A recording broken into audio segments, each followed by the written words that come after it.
नमस्कार दोस्तों, मैं हूं आपका दोस्त गौरव सिंह। तो जैसा कि हमने सच्चाई का उपहार पार्ट 1 में देखा था और सुना था कि कैसे बाज बहादुर को उनके ही सहपाठियों ने पीटा था, क्योंकि उनके सहपाठियों ने बाग को उजाड़ दिया था और बाग को उजाड़ते हुए बाज बहादुर ने उन्हें देख लिया था। जब मास्टर साहब कक्षा में सबसे पूछने लगे, तो जब बाज बहादुर से पूछा उन्होंने, तो बाज बहादुर ने सब बता दिया।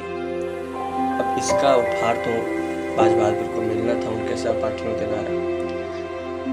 तो जब छुट्टी हुई, वो बाहर निकला तो उसे उनके दोस्तों ने घेर लिया और उसे बहुत ही बुरी तरह से पीटा। तो अंत में क्या हुआ था कि जब लड़ाई हो रही थी तो शिवराम का एक घुसा उसके पसली में लग गया था। पसली में लगने के बाद बाज बहादुर तो गिर गया। अब ये लोग हैरान हो गए कि आखिर अब क्या किया जाए। सब हड़बड़ा के भागे इधर उधर, जिधर भाग सके उधर भागे। अब आगे हम देखते हैं उसके बाद क्या हुआ था। उनके भाग जाने के बाद कुछ 10 मिनट बाद बाज बहादुर उठा। उसमें साहस तो था ही, और इसी साहस से वह उठा और लंगड़ाता हुआ अपने घर की ओर चला। उधर विजय दल जो थी वो सोच रही थी आखिर क्या हो गया होगा बाज बहादुर को। वो लोग परेशान थे कि कहीं मर ना गया हो, कहीं उसका पसली ना टूट गया हो। तो जयराम कहता है कि यार मैंने जान के थोड़े ही मारा था, संयोग ही था, अब बताओ क्या किया जाए। अब वो लोग सोच रहे हैं कि किया क्या जाए।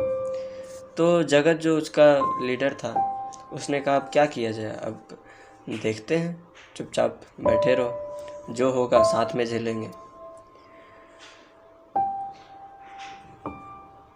तो जयराम कहा कि आज अगर बाज बहादुर नहीं मरा तो सीधा मास्टर साहब के पास जाएगा और उन्हें सब बता देगा, और मास्टर साहब फिर हमें छोड़ेंगे नहीं। तो विचार होने लगा कि आखिर किया क्या जाए। तो उन्होंने सोचा कि कुछ महीनों के लिए हम स्कूल ही नहीं जाते। अब किया भी उन्होंने ऐसा ही, क्योंकि वे जानते थे कि अगर हम स्कूल जाएंगे तो बाज बहादुर ने सब बता दिया होगा और मास्टर जी हमें छोड़ेंगे नहीं। तो उन्होंने यह निश्चय किया कि हम विद्यालय नहीं जाएंगे। अब हर रोज़ वो निकलते तो थे घर से, मगर विद्यालय के लिए नहीं। कभी पेड़ के नीचे रह गए, कभी कहीं और, कभी कहीं और। तो दिन भर ऐसे ही बिताकर वो घर को लौट जाते थे। कुछ दिन ऐसा ही हुआ, परंतु जो जयराम के साथ जो मिलकर उन्होंने उनका साथ दिया था, जो अन्य दल था जो साथ दिया था, वे स्कूल जा रहे थे और बाज बहादुर ने उनके बारे में उनके शिक्षक को, मास्टर जी को कुछ नहीं बताया था। तो उनके जो दोस्त थे वो जयराम, जगत, ये सब से कहते थे कि अरे स्कूल आओ। बाज बहादुर ने सर को कुछ नहीं बताया। वो बहुत ही अच्छा लगा, परंतु उनके मन में डर था। इन्होंने फिर भी जाना अच्छा नहीं समझा। परंतु एक दिन क्या हुआ कि जगत सिंह और जयराम को बाज बहादुर स्वयं मिल गया। बाज बहादुर ने पूछा, तुम लोग विद्यालय क्यों नहीं आते? तो जगत ने कहा, हमें मार थोड़ी ना खाना है, जो विद्यालय है तुमने तो मास्टर जी को बता दिया होगा। तो बाज बहादुर ने कहा कि नहीं, मैंने मास्टर जी को कुछ नहीं बताया। ये तो हम आपस भाइयों की लड़ाई थी, तुमने मुझे मारा, मैंने तुम्हें मारा, बात खत्म। अब इसमें क्या किसी को बताना। परंतु डर तो था ही। वो बोले, अच्छा हम देखेंगे। अब बाज बहादुर गया, विद्यालय गया, और इधर इनकी मीटिंग शुरू हो गई थी।